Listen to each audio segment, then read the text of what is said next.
हम ही श्रेष्ठ हैं और हम ही श्रेष्ठतम रहेंगे, ये विश्वास रखकर भी चलने वाले जो लोग हैं उनका ही दायित्व बनता है कि अपनी चीजें सिर्फ भारत नहीं, सिर्फ इंदौर नहीं, सिर्फ एशिया भी नहीं, पूरे विश्व पटल पर जैसी स्थापित होना चाहिए थी वो स्थापित कैसे होगी।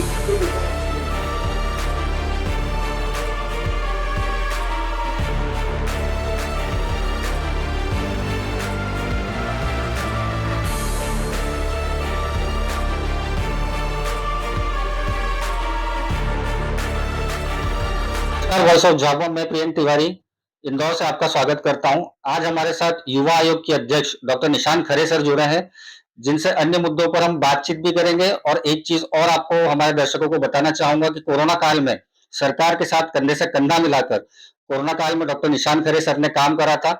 तो आइए डॉक्टर निशांत खरे सर से बात करते हैं। सर, वॉइस ऑफ झाबुआ में आपका बहुत बहुत स्वागत है। बहुत बहुत धन्यवाद। सर, मेरा सबसे पहला सवाल, युवा आयोग के अध्यक्ष है आप, युवाओं को लेके आगे आपकी क्या रणनीति रहेगी जो आगे ज्यादा से ज्यादा युवा आप लोगों के साथ जुड़े, सरकार के साथ जुड़े? देखिए, युवा आयोग का मुख्य काम एडवाइजरी बॉडी की तरह है और मुझे लगता है कि सबसे ज़्यादा आवश्यक भी यही है कि जो युवाओं की आवाज़ है वो सरकार तक पहुँचे और सरकार का दृष्टिकोण और सरकार की योजनाएँ युवाओं तक सीधे पहुँच सके। आयोग की मुख्य भूमिका प्रदेश के 60-70% आबादी जो अब युवा है, उसमें और सरकार के बीच में एक कम्युनिकेशन की कड़ी बनने की ही होगी। हम युवाओं की बात ऊपर तक पहुँचाकर उनके अनुरूप नीति बनाकर और उन नीतियों को ऑडिट भी कर सकें कि उनका क्रियान्वयन हो रहा है कि नहीं, ये प्रमुख भूमिका है। सर, युवाओं को लेके एक बात और आती है कि जो पलायन है, जो आदिवासी बेल्ट होते हैं, उसमें युवाओं का पलायन अदर स्टेट्स में बहुत ज्यादा होता है रोजगार के लिए। तो रोजगार की स्थायी समस्या हल करने के लिए क्या आपका उद्देश्य रहेगा? देखिए, पलायन आज की समस्या नहीं है, पलायन काफ़ी समय से हमारे आदिवासी क्षेत्र की सच्चाई है और हमें सबने इसको रोकने का प्रयत्न करना चाहिए। इसमें 2 चीज़ें हैं प्रमुखता से समझने की। पलायन होता क्यों है? क्योंकि रोजगार के अवसर नहीं है और रोजगार के अवसर आदिवासी क्षेत्र में बढ़े इसके प्रयत्न आवश्यक है। कई बार जब ये प्रयत्नों का सृजन भी किया जा रहा है या ऐसे प्रयत्न शुरू भी किए जा रहे हैं, तो विभिन्न प्रकार के आंदोलन, विरोधों के चलते उन प्रयत्नों को वापस भी लेना पड़ता है। उदाहरण के तौर पर रतलाम के निवेश क्षेत्र की हमने चर्चा सुनी, जहां अधिकतम 99% के आसपास जमीन 98-99% सरकार ही जाना थी, परंतु कुछ कारणों से विरोध हुआ और अंततः वो चीज को वापस लेना पड़ा।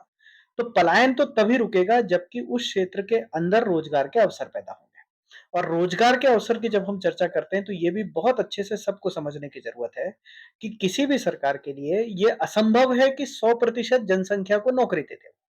नौकरियां 2%, 5%, 10% हो सकती हैं। इसका मतलब कि स्वरोजगार के जो अवसर हैं, अपने हाथ का जो काम है, अपने परिवार में चलने वाला नैसर्गिक जो काम है, जमीन का जो काम है, ये भी रोजगार के अवसर भी हैं और इनको इसी दृष्टि से देखा जाना चाहिए। तो 2 काम, पहली चीज तो स्वरोजगार को बढ़ावा मिले और दूसरा आदिवासी क्षेत्र में पलायन रोकने के लिए स्थानीय लोगों से चर्चा कर कर निवेश के, इंडस्ट्री के कुछ अवसर पैदा हों, ये करने आवश्यक है। सर, जैसे स्वरोजगार की आपने बातचीत करी, स्वरोजगार में अधिकतर देखा जाता है कि बैंक मॉर्गेज मांग लेती है और वो नहीं दे पाते हैं कितने लोग, तो जिसके कारण उनको लोन नहीं मिल पाता है और सरकार की तरफ से ये कहा जाता है कि गारंटी सरकार देगी, मगर कहीं ना कहीं ये चीज लैग कर जाती है। देखिए, ये चीज़ थोड़ा-सा निश्चित नीचे रूप से सुन-सुन कर ध्यान में आई है। तो अभी एक योजना को क्रियान्वित करने की कोशिश कर रहे हैं कि जिला स्तर पे जो स्वरोजगार के अवसर देने वाली दोनों योजनाएँ हैं, भगवान बिरसा मुंडा और टिंटिया मामा के नाम पर जो 2 योजनाएँ प्रारंभ कर रखी हैं, इनके कुछ कैंप सरीखे लगाकर इस चीज़ की चिंता की जाए कि ब प्रशासनिक अधिकारी, फाइनेंशियल अधिकारी और बैंकिंग सब एक ही जगह उपलब्ध हो कि वहां बैठकर चीजों को सॉर्ट आउट किया जा सके। हमें समझना होगा कि बैंक अंततः प्रक्रिया का पालन तो करेगी, वो लोन है, वो ग्रांट तो नहीं है। तो बैंक प्रक्रिया का पालन करेगी, पर प्रक्रिया का पालन किस तरीके से सरल हो, इस चीज की व्यवस्था कर रहे हैं।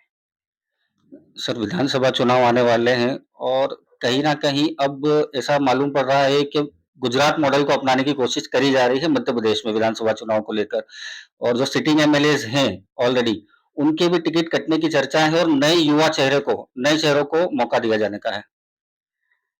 देखिए, जिस मॉडल की चर्चा हो रही है, पहले तो मॉडल डिफाइन करना पड़ेगा कि ये मॉडल मतलब क्या है।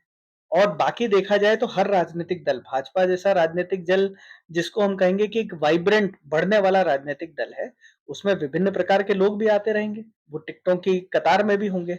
जिन लोगों ने निर्णय लेना है, वो लोग निर्णय उचित दृष्टि समझकर और मुझे लगता है विनेबिलिटी, जीत सकने का क्राइटेरिया देखकर निर्णय भी लेंगे।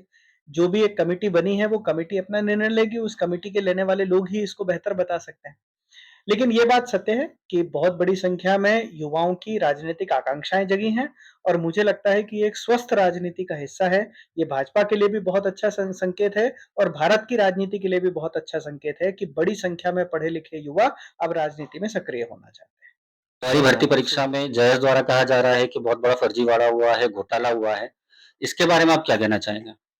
देखिए, ऐसी एक धारणा बनी थी कि पटवारी परीक्षा में कुछ ना कुछ गड़बड़ी हुई है। अब सरकार क्या कर सकती है, ये विषय स्पष्ट है।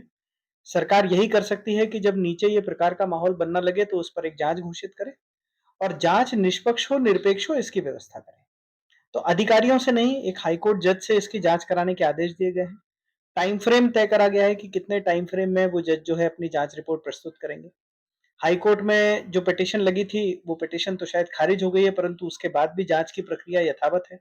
तो मुझे लगता है हम भारत की न्यायपालिका पर और न्याय की व्यवस्था पर विश्वास रखें। जो भी सत्य होगा वो सामने आएगा। मुख्यमंत्री जी स्वयं कह चुके हैं कि थोड़ा सा भी शक होने पर मैंने स्वयं ट्वीट करके और परीक्षा के परिणामों का होने वाला पालन जो है उसको स्थगित कर दिया था और अगर एक भी दोषी होगा तो उसको बख्शा नहीं जाएगा। ये मुख्यमंत्री जी स्वयं कह चुके हैं। तो हमें विश्वास रख के प्रदेश के मुखिया पर अभी धैर्य से इसकी प्रतीक्षा करनी चाहिए। सर, कुछ आरोप और लग रहे हैं कि जो दिव्यांग हैं, जिनके सर्टिफिकेट दिव्यांगों के हैं मगर वो दिव्यांग नहीं है, फिर भी सरकारी नौकरी कर रहे हैं और उसके ऊपर कोई भी जांच नहीं हो रही है। देखिए, कुछ लोगों को इस प्रकार के आरोप इसमें भी सामने आए। कुछ तो पटवारी परीक्षा से ही संबंधित थे, तो एक जांच का आयाम उसमें वो भी है। दूसरा, ऐसे जहाँ कहीं भी आरोप लगने सोशल मीडिया या अन्य जगहों पर शुरू हुए हैं, तो हमेशा हमने यही एक स्टैंड रखा है, सरकार किसी भी सरकार का यही स्टैंड होगा कि भाई ऐसे किसी भी व्यक्ति का हमको अगर पता लगता है कि ये है और ये नहीं है, तो हमारे यहाँ एक बनी हुई प्रक्रिया है। आप आवेदन कर सकते हैं, आप डिपार्टमेंट को शिकायत भेज सकते हैं, आप थाने में जाकर एफआईआर कर सकते हैं। थोड़ी समस्या ये है कि हम सारा कुछ काम जो है सरकारी, वो भी हम सोशल मीडिया पर करना चाहते हैं, तो ये तरीका सही नहीं है। अगर हम चाहते हैं कि किसी के भी खिलाफ किसी कंप्लेंट की जांच हो और अगर ऐसा कोई दोषी है तो निश्चित रूप से उस पर तो इतनी कड़ी कार्रवाई होनी चाहिए कि दूसरा कभी कोई ना कर सके, परंतु प्रक्रिया का पालन शिकायतकर्ता ने करना चाहिए। सर, महू से भी आपका नाम चर्चा में है, तो टिकट लगभग फाइनल है कि नहीं? ये तो आप ही बता रहे हो कि टिकट फाइनल है कि नहीं। कुल मिलाकर देखिए, चर्चाएं अपनी दौर से चलती रहती हैं। इन चर्चाओं में आज की तारीख में किसी प्रकार का कोई सार तथ्य नहीं है। पार्टी अपना बताया हुआ काम हम सभी कार्यकर्ताओं को बताती है। जो काम पार्टी बताती है वो काम को हम अपने पूरे मनोयोग से निभाने का प्रयत्न करते हैं। आज तक भी यही करा है, आगे भी यही करेंगे। बाकी चर्चाएं अभी सिर्फ मिथ्या हैं और चर्चा ही है और कुछ नहीं। सर, कांग्रेस का हमेशा आरोप रहा है कि बीजेपी ने हमेशा आदिवासियों का दमन करा है, उनके उत्थान के लिए कोई काम नहीं करा है, तो इसमें आप क्या कहना चाहेंगे? थोड़ा सा आंकड़ों पे और स्टैटिस्टिक्स निकालेंगे तो आपको ध्यान लग जाएगा। 2003 के पहले आदिवासी क्षेत्रों में कितने स्कूल थे, आज कितने स्कूल हैं? कितने हॉस्टल थे, आज कितने हॉस्टल हैं? कितनी आदिवासी बच्चियां तब 8वीं के आगे पढ़ती थी और आज कितनी पढ़ती हैं? बड़ी संख्या में कई-कई 700-700% ग्रोथ के साथ हॉस्टल्स बने हैं। लड़के अब एजुकेट हो रहे हैं, पढ़ रहे हैं। भगवान बिरसा मुंडा को लेकर हम जनजातीय गौरव दिवस मनाते हैं तो भाजपा ने शुरू करा। टंटिया मामा की मूर्ति भवरकुआ पे चौराहे पे स्थापित करी तो भाजपा ने करी। रानी दुर्गावती को लेकर अब एक वर्ष भर का अभियान चलाने वाले हैं तो भाजपा चलाने वाली है। कांग्रेस ने 55 साल 60 साल देश पर राज करा, तो कभी इन चीजों की सुध क्यों नहीं आई? कभी क्यों ये नहीं सोचा कि कोई दलित भी भारत का राष्ट्रपति हो सकता है? कभी क्यों नहीं सोचा कि कोई आदिवासी महिला देश की राष्ट्रपति हो सकती है?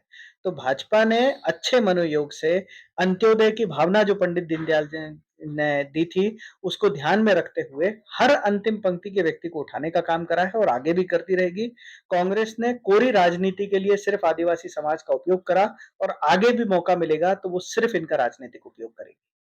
सर, विगत दिनों अभी भारत के गृह मंत्री अमित शाह जी आए थे इंदौर, जाना पाव भी गए। तो क्या पिछली बार जो गलतियां हुई थी, ब्राह्मण वोट जो थे वो थोड़े से अलग हो गए थे, तो उसका डैमेज कंट्रोल करा गया जाना पाव जाकर? देखिए, जानापा भगवान परशुराम का स्थान है और हमारे देश की विडंबना शायद यही है कि हमने टंटिया मामा को या बिरसा मुंडा को आदिवासी बना दिया, डॉक्टर भीमराव अंबेडकर को एससी बना दिया, संत रविदास जी को रविदास समाज का बना दिया और अब भगवान परशुराम को हम ब्राह्मण बनाने पे तुले हुए हैं। ये सब जो महापुरुष हैं, सब जो संत हैं, सब जो देवी-देवता हैं, ये पूरे देश के हैं, मान्य हैं। इंदौर आ रहे थे, जाना पाओ की इतनी ख्याति है, जाना पाओ जाना, भक्ति भाव से जाना, कोई कार्यक्रम तो वहाँ था नहीं कि कोई ब्राह्मण समाज का कार्यक्रम करा गया।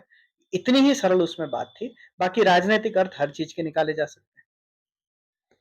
तो ये थे हमारे साथ डॉक्टर निशांत खरे सर, जिनकी सारी बातें हमने सुनी, हमारे सवालों का जवाब दिया उन्होंने। वॉइस ऑफ झाबुआ के लिए इंदौर से मैं प्रियंक तिवारी साइन ऑफ करता हूँ।